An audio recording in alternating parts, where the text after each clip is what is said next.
Selamat pagi jemaat sekalian. Doa kita adalah supaya kita semua sehat, amin. Dan memiliki kebebasan untuk berbakti kepada Tuhan, amin. Karena 1 minggu belakangan ini telah membuktikan bahwa kebebasan belum tentu selalu ada. Kebebasan belum tentu selalu ada. Kebebasan itu bisa diambil dari kita kapan saja. Barangkali di zaman tertentu, di waktu tertentu, orang harus berperang untuk kebebasan itu.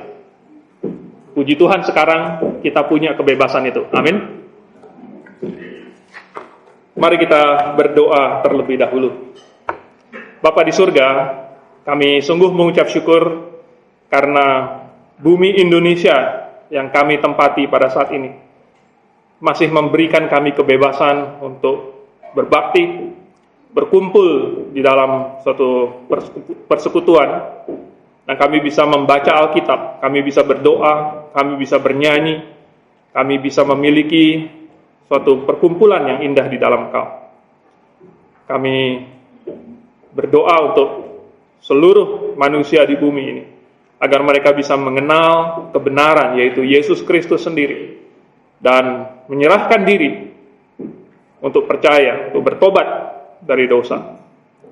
Dan kami sekarang mau merenungkan sedikit firman Tuhan. Mohon berikan kami hikmat, supaya firman itu bisa terang bagi pikiran kami, dan menerangi jalan hidup kami. Dalam nama Tuhan Yesus kami berdoa. Amin. Dalam konflik apapun, biasanya kedua belah pihak itu saling menyalahkan. Yang satu bilang begini, salah dia. Yang satu bilang, yang itu bagian situ mulai dulu. Dan dalam pengalaman saya, menengahi dua belah pihak yang berseteru, biasanya kebenarannya itu ada di somewhere in the middle. Yang satu bilang begini, yang satu bilang begitu. Yang satu bilang adalah dari sudut pandang dia, yang lain bilang dari sudut pandang dia juga. Yang mana yang benar? Seringkali sulit bagi kita untuk menentukan. Tetapi banyak orang berseteru dengan Allah dan menganggap dirinya benar dan membuat argumen-argumen menuduh bahwa Allah itu salah. Dan berkata bahwa lihat di perjanjian lama catatan tentang Allah orang Kristen begitu jahat, kejam, juga memerintahkan pembunuhan, pembasmian, dan ada banyak sekali tanda kutip kejahatan yang dilakukan, yang dicatat oleh orang Israel atas perintah Tuhan. Apakah ini benar?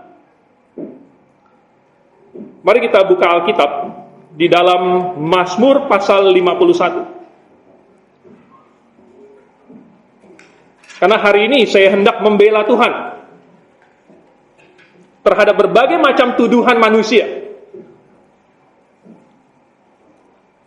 Walaupun sebenarnya saya tidak perlu membela, karena firman Tuhan sendiri adalah pembelaan. Tuhan sendiri adalah membela. Dan Tuhan tidak membutuhkan pembelaan dari manusia untuk membuktikan bahwa dia adalah benar. Tapi coba kita lihat Mazmur pasal 51 ayat yang ke-6.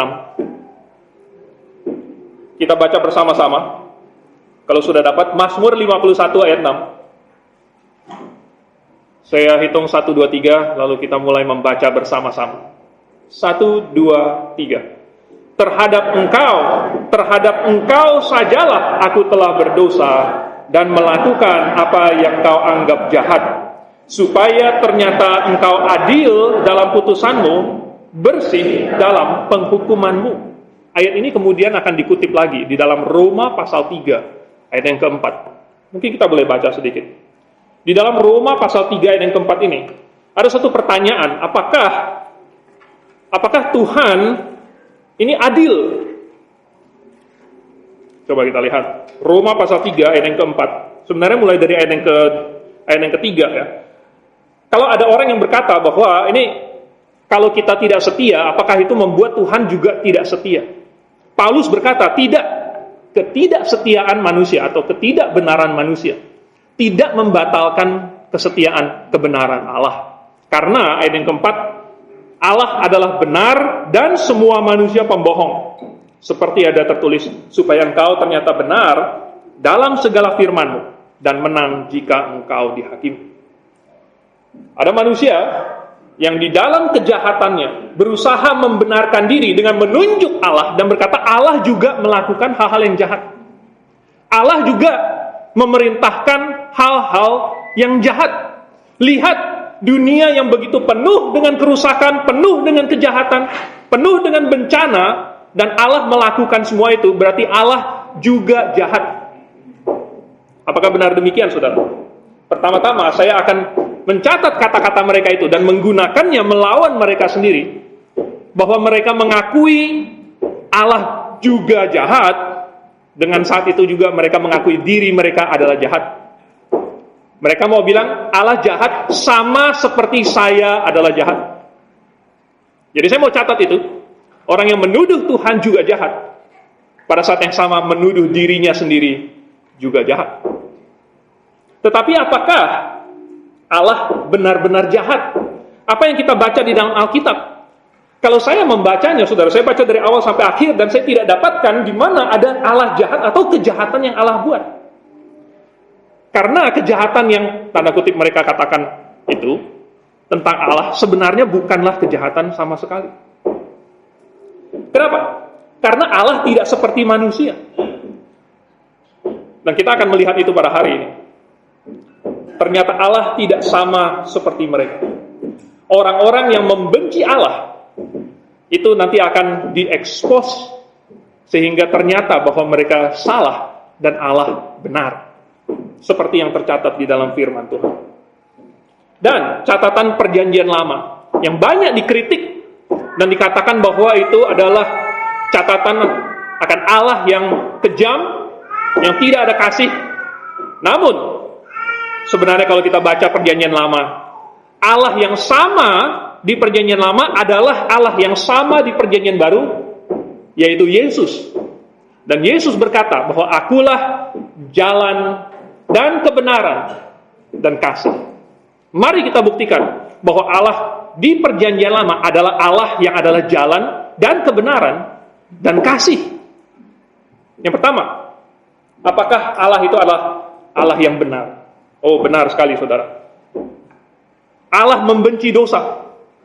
Sepanjang Alkitab kita membaca bagaimana Allah membenci dosa. Allah itu benar.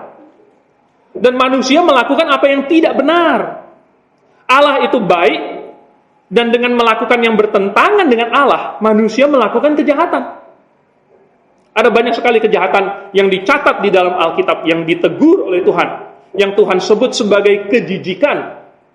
Di dalam Kejadian pasal yang ke-19.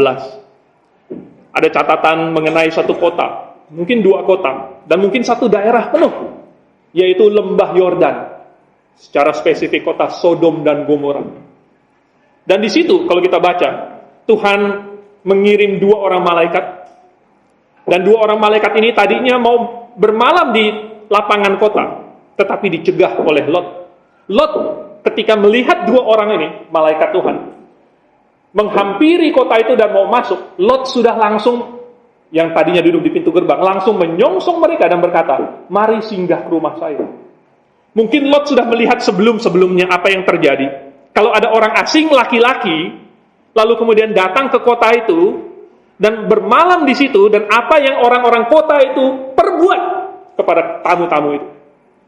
Sehingga Lot langsung berpikir, wah, ini 2 orang ini, apalagi kelihatannya spesial.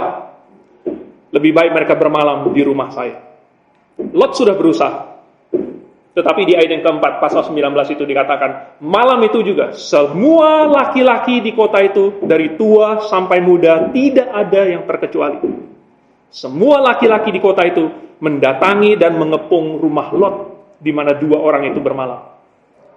Dan katanya, keluarkan 2 orang itu, supaya kami pakai mereka. Kebejatan ini, dosa ini, bahkan sampai dikasih nama sesuai dengan nama kota itu, yaitu Sodomi. Ini adalah kejahatan yang begitu menjijikkan di hadapan Tuhan, di mana laki-laki berhubungan dengan laki-laki. Dan di Roma pasal yang pertama juga dikatakan, mulai dari ayat ke-20, 21, dan seterusnya, ada dosa yang sangat spesifik, bukan saja laki-laki dengan laki-laki, tetapi istri dengan istri, yaitu wanita dengan wanita. Banyak orang hari ini, terutama di bagian barat, yang berusaha membela LGBT. Lalu mereka marah ketika ditegur oleh firman Tuhan, dan mereka bilang bahwa tidak ada tuh di dalam Alkitab ada larangan mengenai homoseksualitas. Ada, saudara. Dan bahkan diperingatkan secara khusus bahwa orang-orang demikian tidak akan masuk ke dalam kerajaan surga. Tuhan menganggap itu suatu kekejian yang besar. Apa yang dilakukan oleh orang-orang di sekeliling, ketika mereka melihat betapa bejatnya kota Sodom itu, katanya mereka berteriak kepada Tuhan, dan Tuhan sudah mendengar teriakan mereka itu. Kejahatan yang begitu besar, dan Tuhan membenci itu. Ada lagi, saudara, di dalam Yeremia pasal yang ke-32. Ini boleh kita baca sedikit, karena jarang orang tahu tentang cerita ini. Yeremia pasal yang ke-32. Rupanya ada satu dewa di tanah Kanaan yang Tuhan peringatkan secara khusus. Jangan sampai sebelum orang Israel masuk ke tanah Kanaan, sudah Tuhan peringatkan di dalam hukum Taurat. Tetapi di Yeremia pasal 32 diulangi lagi. Kenapa? Karena ternyata orang Israel tidak menghapuskan praktek itu dari antara mereka. Pasal 32 ayat yang ke-35. Yeremia. Mereka mendirikan bukit-bukit pengorbanan untuk Baal di lembah Ben Hinnom, untuk mempersembahkan anak-anak lelaki dan anak-anak perempuan mereka kepada Molok sebagai korban dalam api. Sekalipun aku tidak pernah memerintahkannya kepada mereka, dan sekalipun hal itu tidak pernah timbul dalam hatiku, yakni hal melakukan kejijikan ini, sehingga Yehuda tergelincir ke dalam dosa. Ada satu dewa, ada banyak dewa di Kanaan. Salah satunya adalah Molok, dan ini adalah salah satu dewa yang paling mengerikan. Ini adalah dewa berkepala banteng yang disembah oleh orang Kanaan. Dan dulu katanya mereka memohon supaya dewa Molok ini memberkati mereka, karena dewa ini marah. Lalu mereka sudah persembahkan korban berupa daging, ya, tetapi dewanya masih marah. Dalam ritual itu mereka mencari bagaimana caranya kita bisa meredakan amarah dewa Molok ini.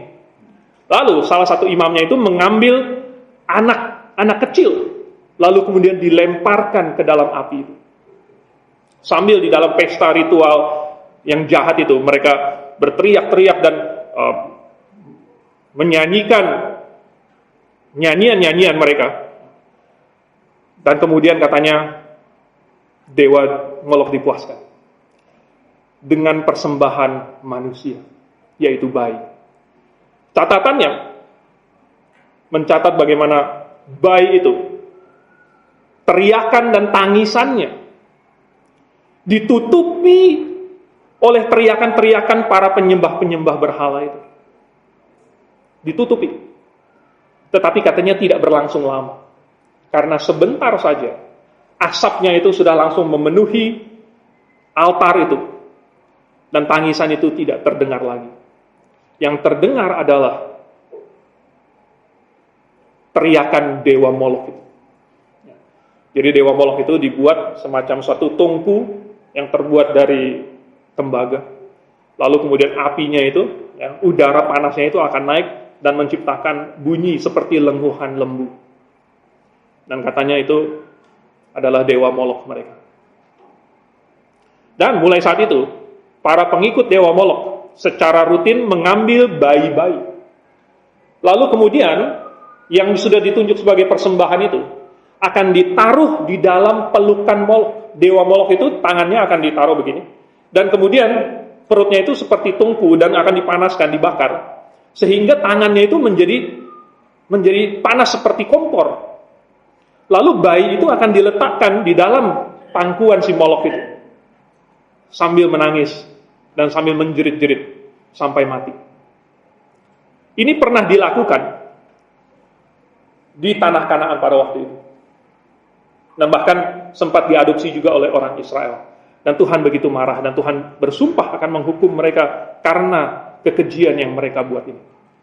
Ada banyak sekali kekejian, penyembahan berhala yang Tuhan secara khusus tunjuk, jangan orang Israel lakukan, jangan kamu lakukan itu. Itu adalah sebabnya Tuhan menghukum tanah Kanaan dan akan menumpas mereka sampai habis. Jangan orang Israel melakukan apa yang mereka lakukan. Jangan sujud menyembah kepada dewa-dewa yang disembah oleh orang Kanaan ini. Jadi, Tuhan memiliki suatu standar kebenaran. Diukur dengan standar kebenaran ini, semua bangsa di bumi ternyata telah berbuat jahat. Ada 10 hukum yang Tuhan tuliskan di dalam loh batu yang Tuhan berikan kepada Musa. Yang pertama, jangan ada padamu Allah lain di hadapanku. Karena berhala-berhala yang diangkat oleh manusia itu adalah suatu perversi, adalah suatu memutarbalikkan dan menghina Tuhan. Yaitu lembu dibilang, oh ini Tuhan. Kemudian binatang lagi ciptaan dibilang Tuhan. Batu dan emas dibilang Tuhan. Sengaja dilakukan untuk menyakiti hati Tuhan. Sengaja untuk menantang Tuhan. Lihat, saya melakukan ini. Apa yang engkau bisa lakukan terhadap saya? Para penyembah berhala pada waktu itu, mereka menjarah tubuh mereka, merajah tubuh mereka, tato-tato. Mereka buat gambar-gambar. Apa yang mereka buat ini? Ini adalah gambar-gambar dewa-dewi mereka. Sehingga Tuhan secara eksplisit berkata kepada orang Israel, jangan kamu merajah tubuhmu, menggambar, membuat tato, karena itulah persis yang dilakukan oleh bangsa Kanaan, yang akan Tuhan tumpas habis. Ketika dibandingkan dengan hukum Tuhan, jangan membunuh, jangan berzina, jangan mencuri, jangan berdusta, jangan mengingini istri sesamamu atau barang kepunyaannya. Jangan, saudara. Itu tidak bisa dibayangkan oleh bangsa manapun. Bangsa manapun tidak memiliki kode etik seperti itu. Hormatilah ayahmu dan ibumu. Walaupun dunia ini berkembang dan kemudian membuat semacam etika di dalam masyarakat. Dan kurang lebih mereka setuju dengan hal-hal yang dituliskan di dalam kitab suci. Tetapi tidak ada bangsa yang bisa membuat hukum legal seperti yang dibuat oleh bangsa Israel, yang Tuhan berikan kepada Israel. Karena Tuhan mau menunjukkan kepada semua bangsa di muka bumi ini, siapa yang benar-benar kudus, siapa yang benar. Dan berdasarkan kebenaran yang Tuhan berikan itu, semua bangsa lain ternyata adalah jahat. Nah, saudara, Tuhan memberikan standar itu kepada manusia. Dan Tuhan menunjukkan bahwa dia membenci kejahatan. Tetapi bukan saja dia benci kepada kejahatan. Allah menghukum kejahatan itu. Allah bertindak. Dan ini penting sekali, karena seandainya ada orang melihat kejahatan dan dia bisa melakukan sesuatu untuk mencegahnya, tetapi dia tidak melakukannya. Kalau dia tahu tentang suatu kejahatan, tetapi dia diam saja, maka itu sudah sama dengan dia melakukan kejahatan itu. Demikianlah yang Tuhan lakukan. Tuhan melihat dunia ini jahat. Maka keadilan Tuhan menuntut bahwa dia harus menghukum kejahatan tersebut. Nah, saudara, maka Tuhan kemudian menjatuhkan putusan terhadap kejahatan di muka bumi ini. Karena Tuhan mampu. Dan Tuhan mampu, maka dia akan melakukan penghukuman itu. Mungkin ada orang yang berkata, kenapa Tuhan tidak mencegahnya? Tuhan bisa mencegah. Sebelum orang melakukan kejahatan, sebelum ada teroris yang membunuh ya, atau melakukan aksinya, sudah Tuhan cegah terlebih dahulu. Bisa nggak? Sudah pasti bisa. Tetapi menurut Tuhan, sesuai dengan Alkitab, kejahatan itu dimulai di dalam pikiran. Kejahatan dimulai di dalam pikiran. Orang belum melakukannya, baru memikirkannya saja, orang ini sudah pantas untuk dihukum. Lalu kenapa tidak Tuhan cegah? Pertanyaan kita. Karena kalaupun dicegah, dia sudah melakukannya di dalam pikiran dia. Dia sudah menginginkannya di dalam hati dia. Tetapi kalau Tuhan cegah dan Tuhan hukum sebelum dia melakukannya, mungkin dia akan bilang, loh, saya belum melakukan apa-apa. Ya kan? Misalnya ada pencuri perampok bank. Dia baru berdiri di depan bank, polisi sudah langsung tangkap dia. Boleh nggak? Dia akan bilang sama polisi, loh, saya cuma berdiri di depan bank. Ya kan? Oleh sebab itu, walaupun Tuhan tahu bahwa manusia yang jahat telah berencana di dalam hatinya, Tuhan membiarkan manusia untuk memilih kejahatan tersebut, supaya terbukti bahwa manusia benar-benar jahat dan layak untuk dihukum. Tuhan yang telah memberikan manusia kehendak bebas, memberikan manusia kesempatan untuk memilih dan melakukan pilihannya itu, sekaligus menerima konsekuensi atas pilihannya itu. Tetapi konsekuensi terhadap kejahatan sungguh berat. Konsekuensinya tidak dapat manusia tanggung. Di dalam Kejadian pasal yang ke-6, waktu itu Tuhan melihat bumi dan melihat bahwa sudah penuh dengan kekerasan. Seluruh bumi katanya penuh dengan kekerasan, dan Tuhan melihat bahwa kecenderungan hati manusia semata-mata membuahkan kejahatan. Kecenderungan hati manusia. Artinya apa yang manusia inginkan, yang manusia pikirkan. Kalau dibuat pilihan, yang mana yang dipilih? Berbuat baik atau berbuat jahat? Kecenderungannya adalah berbuat jahat terus. Semata-mata berbuat jahat. Dan seluruh dunia katanya sudah penuh dengan kekerasan. Saudara, untung selama 1 minggu ini, kekerasan yang kita saksikan itu hanya lewat televisi saja. Untung hanya lewat televisi.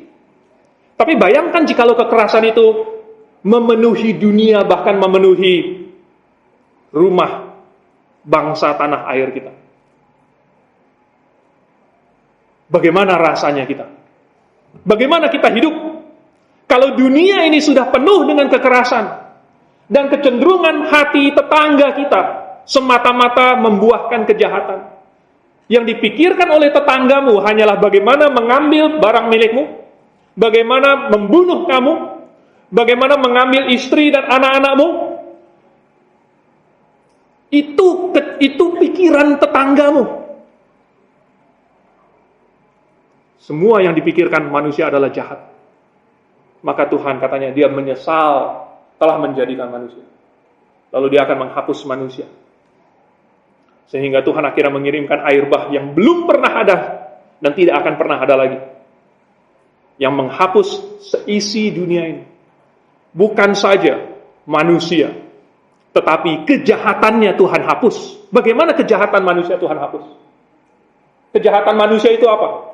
Kejahatan manusia adalah membuat patung-patung. Kejahatan manusia adalah mengukir hal-hal yang jahat. Kejahatan manusia adalah membuat monumen-monumen kejahatannya.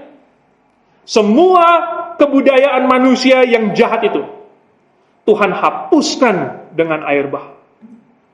Tidak ada lagi bangunan yang tersisa. Tidak ada lagi kejahatan manusia yang masih terlihat. Semuanya Tuhan hapuskan pakai air bah. Oh, hanya satu yang selamat, saudara, yaitu Nuh dan keluarganya. Hanya satu keluarga saja. Nuh, istri, 3 orang anak, dan 3 orang mantunya. 8 orang. Sisanya Tuhan hapuskan. Hanya Nuh yang mendapat kasih karunia. Bukan berarti Nuh ini sempurna. Bukan berarti Nuh tidak melakukan kejahatan. Bukan berarti Nuh bisa mencapai standar yang Tuhan tuntut. Nuh hanya mendapatkan kasih karunia karena dia masih percaya kepada Tuhan. Karena dia masih mengingat janji akan Mesias yang akan diturunkan, yang diberikan kepada manusia, yang akan menghapus dosa dunia. Karena Nuh masih percaya itu, maka dia mendapat kasih karunia di mata Tuhan. Allah menghajar Mesir. Mesir waktu itu adalah superpower sesudah Yusuf. Dia membuat suatu sistem yang luar biasa di mana Mesir yang mengalami banyak kelimpahan itu membuat lumbung-lumbung sehingga menyimpan hasil kelebihan mereka itu, dan disimpan dan dipakai pada waktu kelaparan. Semua yang di daerah di sekitarnya mengalami kelaparan. Dari jauh-jauh semuanya mengalami kelaparan, datang ke Mesir untuk membeli gandum, dan membuat Mesir menjadi superpower yang luar biasa hebat.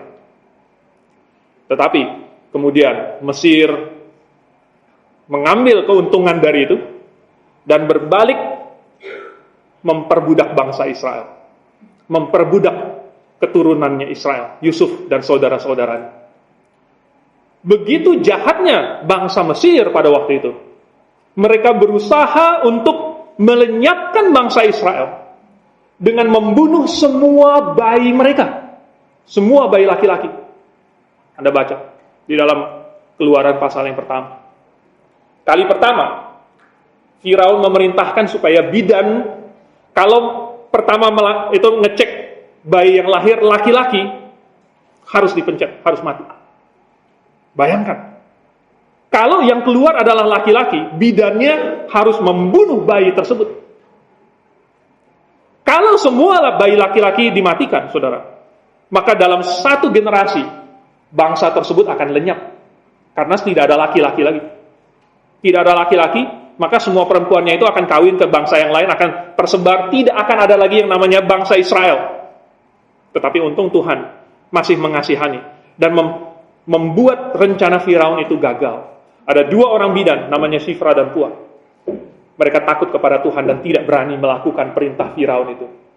Mungkin karena bidan ini sudah sering melahirkan bayi, dan setiap kali melahirkan bayi, dia melihat bayi itu, oh cakep, oh cantik. Bagaimana dia bisa melihat bayi laki-laki lalu harus dia bunuh?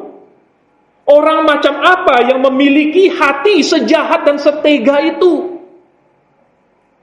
Baru lahir, lalu kemudian bayi itu dibunuh. Saudara, kejahatan ini sedang terjadi di mata kita. Dan saya bukan hanya berbicara tentang yang di Timur Tengah. Saya berbicara di seluruh dunia, di mana manusia-manusia yang jahat dan menentang Tuhan membunuh bayi, tetapi dikasih nama medis, sehingga terdengar klinis dan terdengar medis dan bukan merupakan pembunuhan. Mereka sebut itu aborsi. Dan mereka bilang bahwa ini masih bisa dibunuh, ini bisa dibuang, ini belum manusia. Betapa teganya. Tetapi lihat saja, dokter-dokter kalau misalnya memperlihatkan kepada ibu-ibu pakai USG, dikasih lihat, oh gambar ini di dalam perut itu bayinya sudah ada kepala, sudah ada tangan, sudah ada kaki. Tetapi kalau ibu-ibu yang sudah bertekad dia mau melakukan aborsi, walaupun itu sudah terbentuk di dalam perutnya, dia tidak peduli. Harus dikasih lihat gambar apa yang sebenarnya dilakukan ketika seorang wanita melakukan aborsi. Maka dokter akan mengambil gunting dan dimasukkan ke dalam, lalu lehernya itu akan digunting. Tangannya supaya bisa dikeluarkan nanti jasad bayi itu mau dikeluarkan, tangannya digunting. Tangannya, kadang-kadang nggak langsung kena kepalanya, saudara. Kadang-kadang kena kakinya doang, kena tangannya dulu, baru kemudian mati. Jelas-jelas terlihat bahwa bayi di dalam kandungan itu masih bergerak dan mulutnya terbuka seolah-olah dia sedang menjerit kesakitan. Itu yang dilakukan oleh manusia. Orang Mesir sudah melakukan, setidaknya Firaun mencoba untuk melakukan.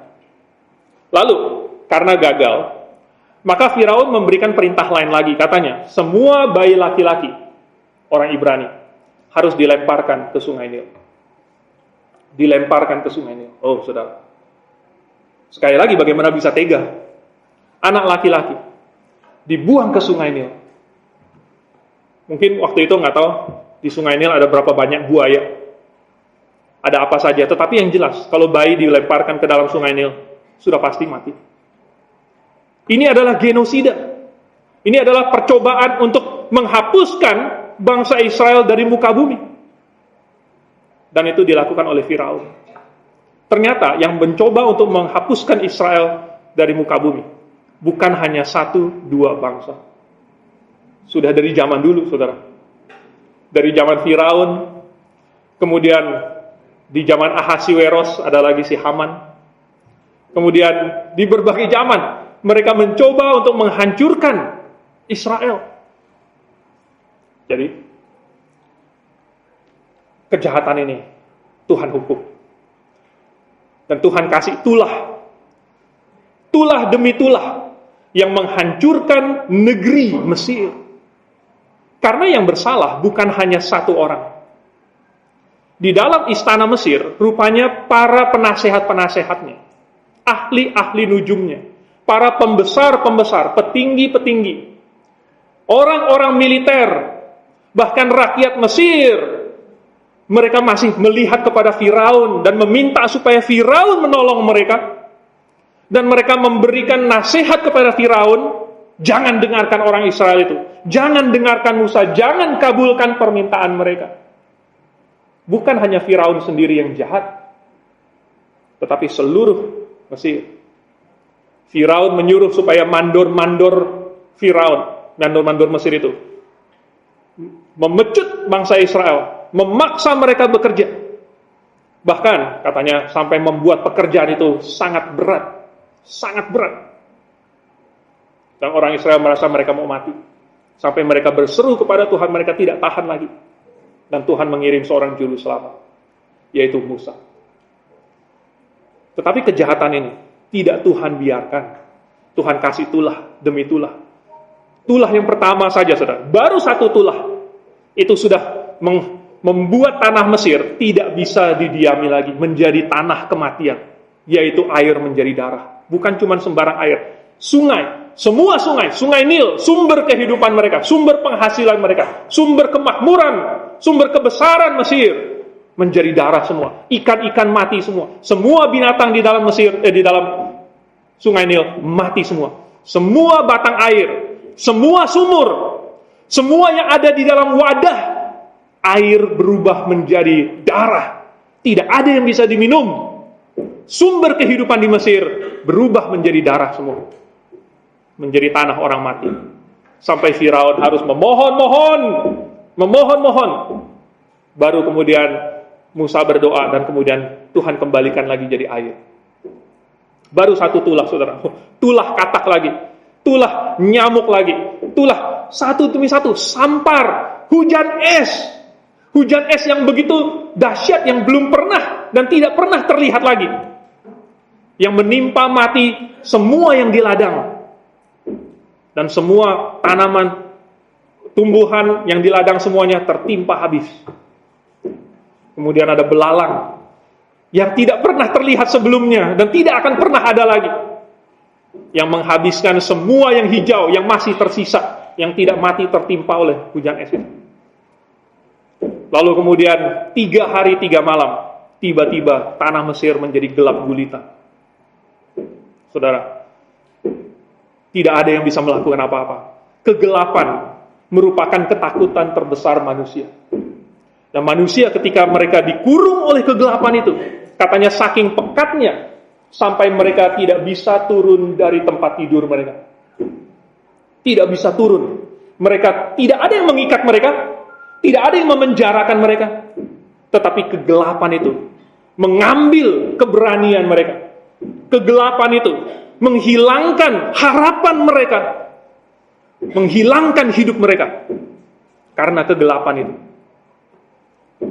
Tetapi 9 tulah itu masih belum, karena Tuhan masih memberikan kelegaan.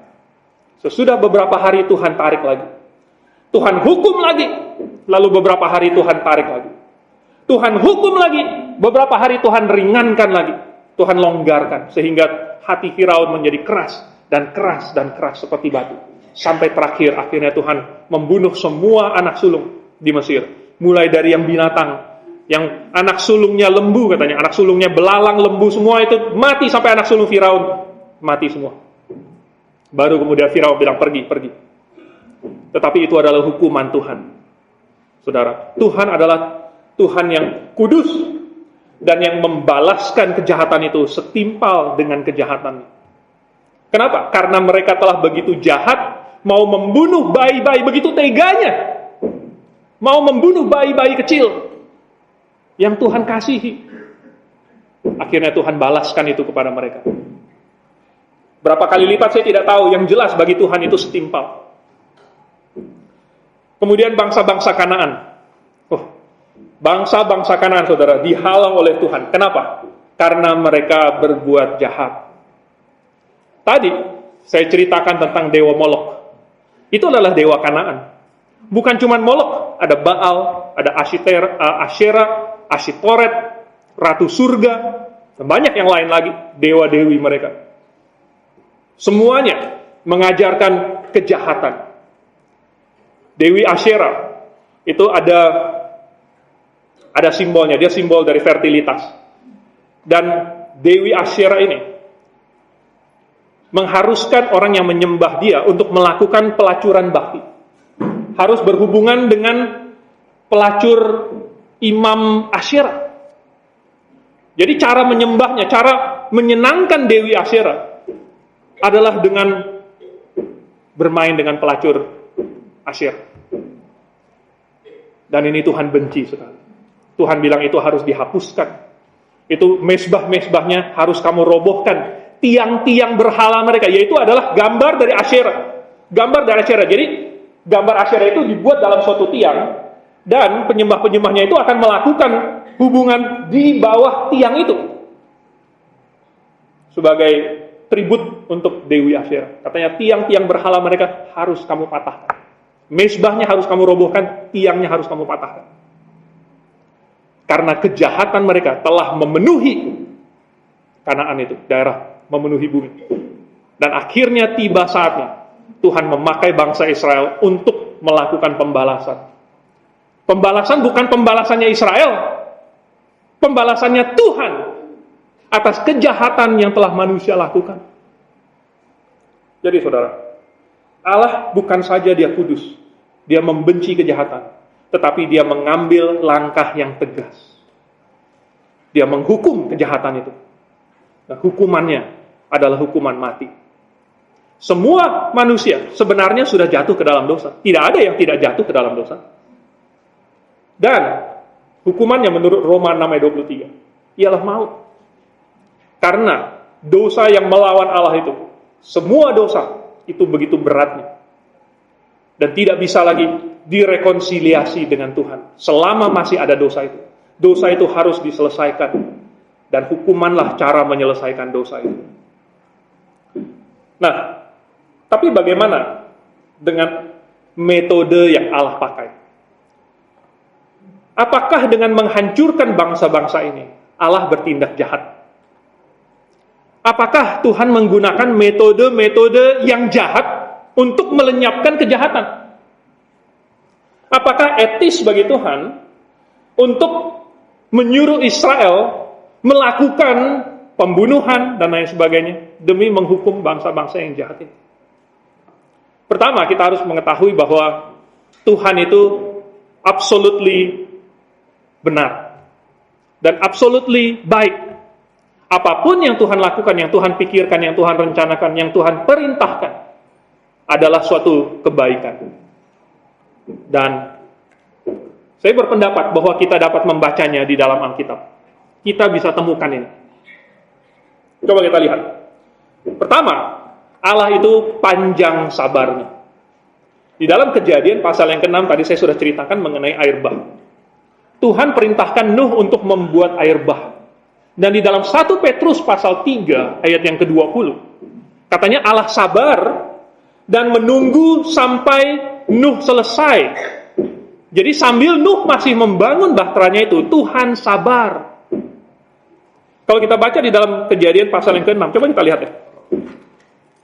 Kejadian pasal yang ke-6, Tuhan baru saja mengatakan bahwa kejahatan manusia itu sudah memenuhi bumi, bumi penuh dengan kekerasan, dan Tuhan menyesal. Di ayat yang ketiga, Tuhan bilang, rohku tidak akan selama-lamanya tinggal di dalam manusia, karena manusia itu adalah daging, tetapi umurnya akan 120 tahun saja. Tuhan kasih waktu.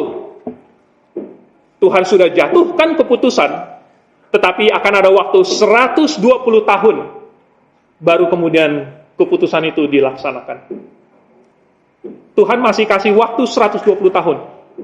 Nuh membangun bahtera minimal, kita katakan mungkin 100 tahun. Nggak tahu, persisnya tidak dikasih tahu. Jangan-jangan 120 tahun.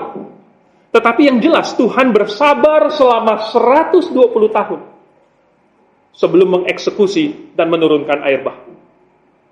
Siapa yang bisa berkata bahwa Tuhan tidak sabar? Apa itu kesabaran, saudara? Kalau manusia tidak sabar itu begini. Manusia tidak sabar, dia gregetan. Saya harus melakukan sesuatu sekarang. Ya kan? Karena tidak sabar. Melihat ada kejahatan. Ini saya gregetan, nggak sabar. Kalau bisa langsung saya pencet, langsung mati. Sehingga di internet itu biasanya orang sangat puas kalau melihat yang namanya karma instan. Anda pernah melihat video-video seperti itu? Karma instan, ya. Ada orang yang jahil sama temannya, kemudian dia sendiri yang jatuh gitu. Ada orang yang berbuat jahat lalu kemudian dia langsung kena batunya. Dan itu begitu memuaskan bagi manusia. Kenapa? Karena manusia pada dasarnya kurang sabar. Melihat ada kejahatan, hati manusia bergejolak, hati nurani langsung berkata bahwa ini harus dihukum. Segera, sekarang juga. Seolah-olah keadilanlah yang menuntut supaya itu segera terjadi. Keadilan segera dilaksanakan. Hukuman segera dijatuhkan. Tetapi Tuhan bagaimana? Tuhan sabar. Tuhan memegang kuasa, kekuatan. Tetapi Tuhan tidak harus segera melaksanakan hukuman. Tidak harus. Itu namanya kesabaran. Sebenarnya kesabaran Tuhan ini adalah karena Tuhan masih memiliki kasih. Karena di dalam Tuhan memberitahu mau melaksanakan hukuman itu, Tuhan sebenarnya masih memberikan kesempatan. Jadi selain Tuhan panjang sabar, Tuhan memberi peringatan. Katanya Nuh di situ adalah peringatan bagi orang-orang sebangsanya. Lot adalah peringatan bagi orang-orang sekotanya. Katanya Israel adalah peringatan bagi bangsa-bangsa di sekeliling mereka.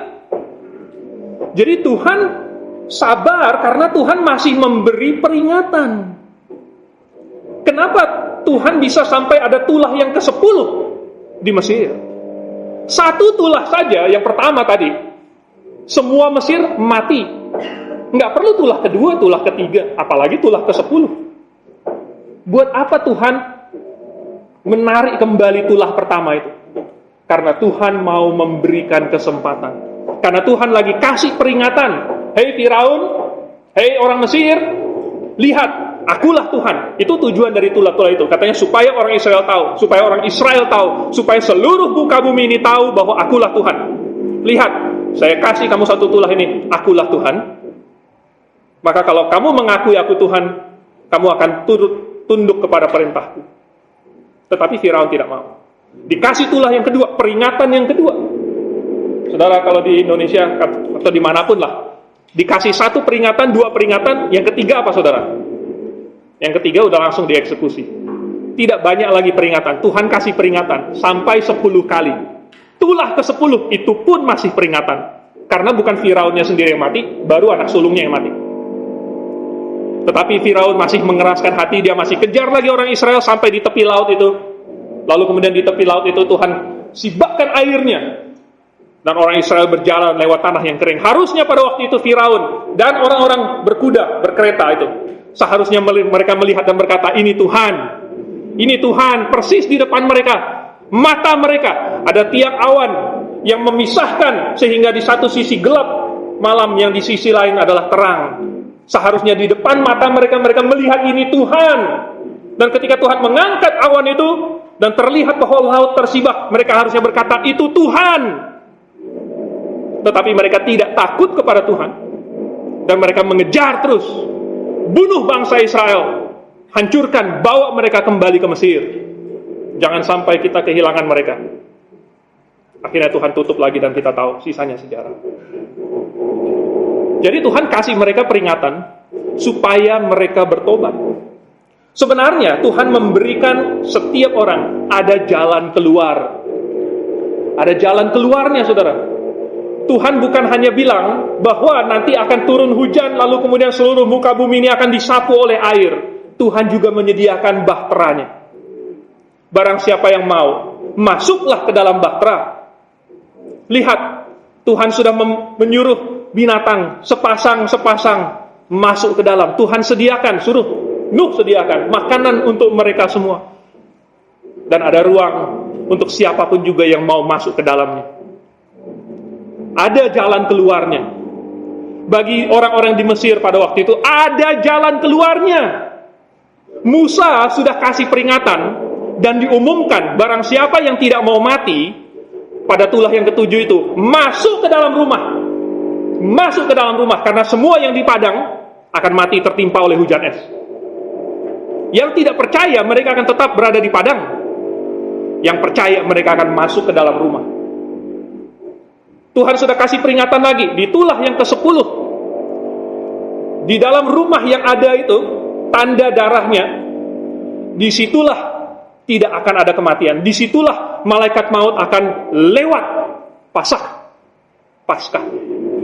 Jadi seandainya ada orang yang percaya kepada peringatan Musa ini, mereka harus masuk ke dalam rumah tetangganya. Siapa? Orang Israel. Walaupun dia orang Mesir, walaupun dia bukan orang Israel, seandainya dia bilang sama orang Israel, tolong biarkan saya masuk, tolong biarkan saya berlindung di dalam rumah kamu, supaya anak sulung saya tidak mati. Saya percaya yang telah diperingatkan oleh Musa. Saya takut kepada Jehovah. Biarkan saya masuk. Dia bisa masuk ke dalam rumah itu. Dia bisa ikut makan domba di situ, dan dia akan tidak mati. Ada jalan keluar. Selalu ada jalan keluar. Ini Allah yang katanya kejam. Tidak. Ini adalah Allah yang sabar. Walaupun Allah itu adil, dan Allah harus melakukan keadilan, yaitu menghukum kejahatan, tetapi Allah sabar. Dan Allah memberi peringatan. Dan Allah memberikan jalan keluar supaya orang tidak harus mati. Tidak harus. Tetapi Tuhan menuntut sesuatu. Tuhan menuntut pertobatan. Tuhan menuntut perubahan. Tuhan menuntut supaya hati manusia tersebut condong kepada Dia, baru bisa diselamatkan.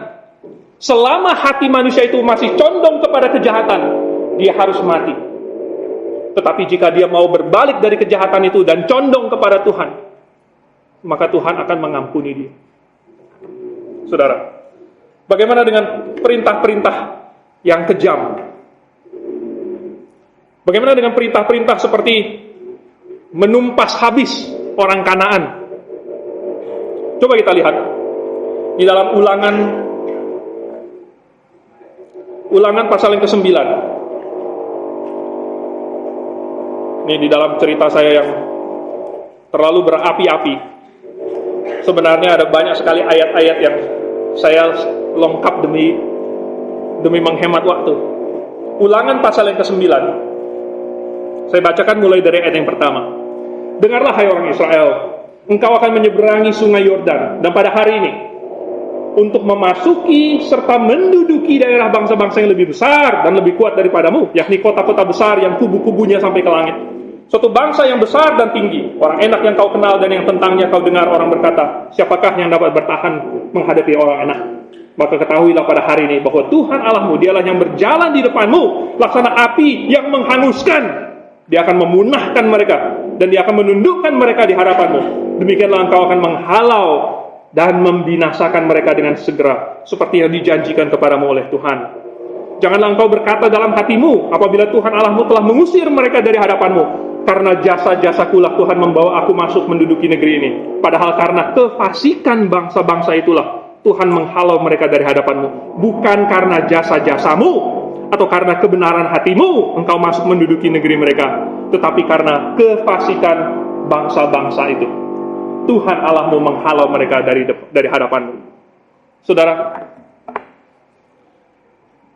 narasi yang diperdengarkan, janganlah seolah-olah orang Israel jahat, lalu kemudian mau mengambil tanah orang lain. Orang Israel baru keluar dari Mesir lalu kemudian merebut tanah Kanaan. Menurut Tuhan di sini, Tuhan sebenarnya sedang menghukum bangsa Kanaan. Di dalam Kejadian pasal 15. Kejadian pasal 15. Jadi, waktu Tuhan lagi ngomong sama Abraham, dia bilang kepada Abraham bahwa keturunanmu nanti akan diperbudak di Mesir selama 4 generasi, lalu katanya pada generasi yang keempat mereka akan keluar. Kenapa tunggu sampai 400 tahun? Adalah karena kedurjanaan orang Amori belum genap, kata Tuhan. Di Kejadian pasal 15 ayat 16. Kedurjanaan orang Amori ini adalah salah satu dari 7 bangsa yang harus ditumpas habis oleh Israel. Katanya belum genap. Rupanya Tuhan sudah melihat bahwa dalam ratus-ratus tahun ke depan, kejahatan orang Kanaan akan bertambah, memuncak sampai klimaksnya. Dan kemudian Tuhan sesudah sabar selama 430 tahun, Tuhan akan menggunakan bangsa Israel untuk menghukum bangsa Kanaan. Ini adalah hukuman dari Tuhan, bukan dari Israel. Bukan dimotivasi oleh mau merampas lalu kemudian memperkaya diri. Ya. Orang Israel bukan keluar dari Mesir lalu kemudian kayak orang kelaparan mau cari mangsa. Lalu kemudian lihat kebetulan orang Kanaan di sini, saya ambil tanah mereka. Bukan. Untuk mendemonstrasikan ini, Tuhan memerintahkan supaya kota pertama yang direbut oleh Israel, Yeriko, harus dibakar habis dan tidak boleh dijarah satu helai benang pun. Satu helai benang pun tidak boleh dijarah. Lembu, sapi, harta, emas, perak, pakaian, tidak boleh ada satupun yang dijarah. Semuanya harus dibakar habis. Ini adalah sebagai demonstrasi bahwa orang Israel menyerang Yeriko bukan demi menjarah Yeriko, bukan untuk memperkaya diri, bukan karena mereka menginginkan harta, tetapi karena ini adalah hukuman Tuhan. Israel melakukan itu bukan karena mereka egois, tetapi karena mereka melaksanakan putusan Tuhan. Ada kota-kota lain yang disuruh juga seperti itu, sama. Jadi orang Israel bukan menginginkan barang-barang itu, bukan menginginkan tanah itu, tetapi itu adalah hukuman Tuhan. Dan kemudian Tuhan memberikan tanah itu kepada Israel. Memberikan itu menjadi milik pusakanya Israel. Seperti demikian. Lalu apakah ada jalan keluarnya, ada peringatannya? Oh, ada. Buktinya apa? Nah, di dalam ceritanya. Jadi waktu Israel sudah mendekati Yeriko, bahkan sudah menyeberangi Sungai Yordan, waktu itu Yosua. Ya. Dan caranya juga luar biasa. Yaitu imam berjalan di depan dan sambil kaki imam menapak itu air Sungai Yordan surut sampai semuanya lewat. Orang Yeriko sudah ketakutan semuanya, katanya hati mereka menjadi tawar. Tapi hanya satu perempuan sundal yang kemudian mengambil keputusan yang tepat dan dia berkata bahwa kami percaya. Saya tahu dan saya percaya. Lalu kemudian dialah yang menolong kedua pengintai itu. Jadi ada jalan keluar, saudara. Ada jalan keluar. Dan peringatannya apa? Nah, di dalam Ulangan tadi kita baca, yang pasal 9, katanya Tuhan akan menghalau mereka dari depan. Sebenarnya inilah yang Tuhan inginkan. Ya. Tuhan tidak harus menginginkan kematian orang-orang Kanaan. Tuhan mau mengusir mereka dari tanah itu. Itulah hukuman Tuhan. Yaitu mereka akan dihalau dari negeri itu. Nah, orang yang tidak mau, mereka mau tetap memaksa di situ, ya itulah yang ditumpas. Seandainya mereka mau pergi keluar, seandainya mereka mau meninggalkan negeri itu, maka mereka bebas untuk pergi. Di dalam Ulangan pasal yang ke-20, Tuhan memberikan perintah bagaimana cara berperang. Ayat yang ke-10 sampai ke-15. Nanti pulang Anda boleh baca. Jadi setiap kota yang diperangi oleh Yosua, katanya harus dikepung dan dikasih dan dikirim pesan. Kalau mereka mau menyerah dan mereka membuka pintu, maka tidak akan ada yang dibunuh. Mereka harus menyerah. Tapi katanya, jikalau mereka melawan, maka kota itu harus ditumpas habis. Jadi selalu ada jalan keluar. Apa sih yang dituntut oleh Tuhan? Yang dituntut oleh Tuhan bukanlah persembahan. Bukan itu. Yang dituntut oleh Tuhan bukanlah korban. Bukan itu. Yang dituntut oleh Tuhan adalah surrender. Menyerah kepada Tuhan. Manusia yang berperang melawan Tuhan, yang memberontak terhadap Tuhan, harus menyerah dan harus kembali kepada Tuhan. Itu yang dituntut oleh Tuhan. Dan bagi yang menolak, maka hukumannya sebenarnya sudah dijatuhkan dan sekarang dieksekusi. Bagi bangsa-bangsa, itu katanya bagi bangsa-bangsa yang jauh tinggalnya. Ada 7 bangsa, ada orang Hitit, orang Hewi, Amori, Kanaan, Yebus. Ada 7 bangsa yang tidak boleh dikasih, yang tidak boleh dibuat perjanjian dengan mereka. Tapi katanya setiap bangsa yang lain yang mau membuat perjanjian boleh bikin perjanjian dengan Israel. Cuman orang Gibeon, orang Hewi katanya, yang berhasil menipu Israel dan kemudian membuat perjanjian dengan Israel. Jadi Tuhan selalu memberikan perintah, jangan melakukan sampai keterlaluan. Bagaimana dengan orang Amalek? Orang Amalek. Di dalam 1 Samuel pasal 15 ada perintahnya. Katanya disuruh kepada Saul, ini saya mau angkat kamu jadi raja, tapi kalau kamu jadi raja, kamu harus melaksanakan hukuman yang sudah saya jatuhkan kepada Amalek. Yaitu mereka harus ditumpas habis, dan ingatan kepada Amalek akan dihapuskan dari kolong langit. Lalu kenapa Tuhan bersumpah bahwa ingatan terhadap Amalek harus dihapuskan dari kolong langit? Karena ketika Israel keluar dari Mesir, Amalek kemudian katanya menyerang barisan Israel yang paling belakang.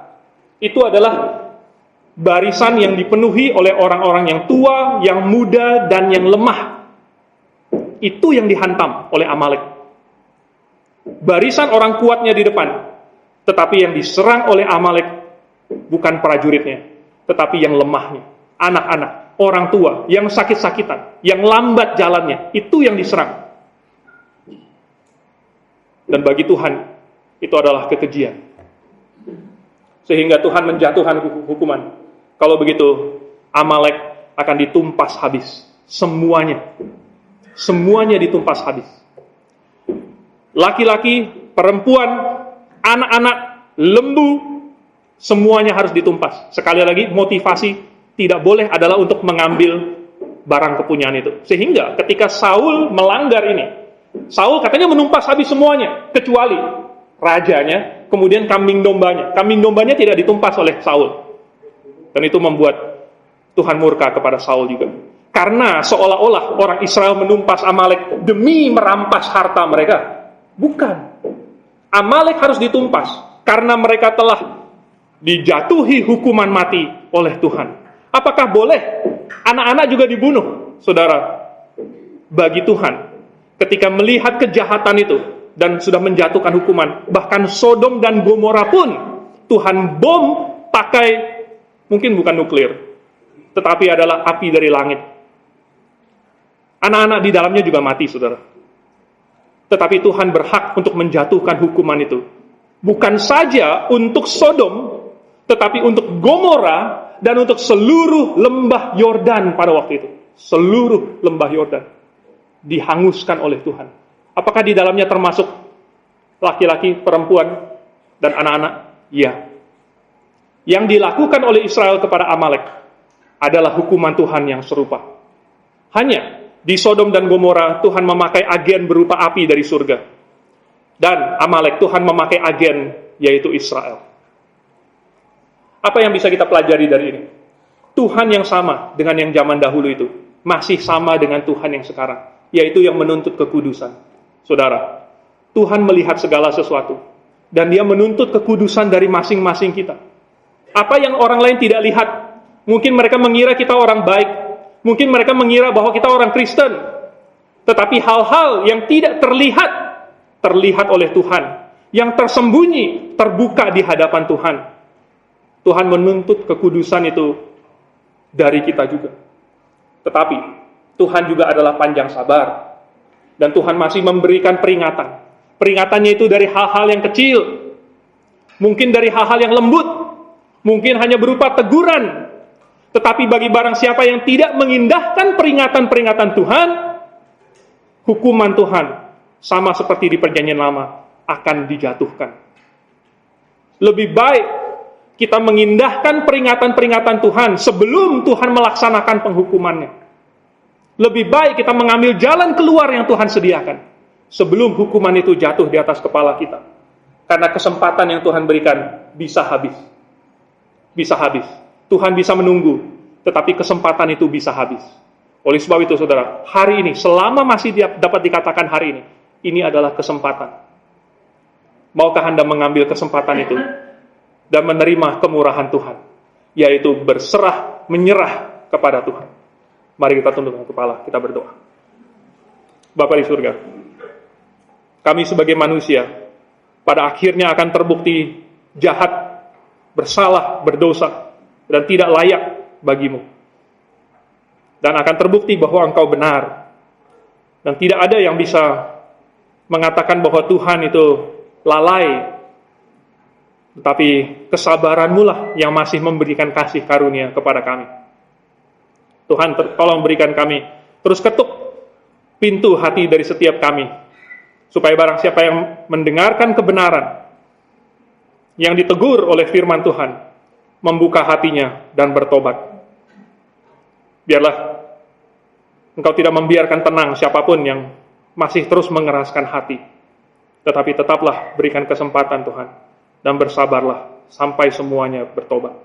Kami serahkan diri kami ke dalam tangan-Mu, dalam nama Tuhan Yesus. Amin.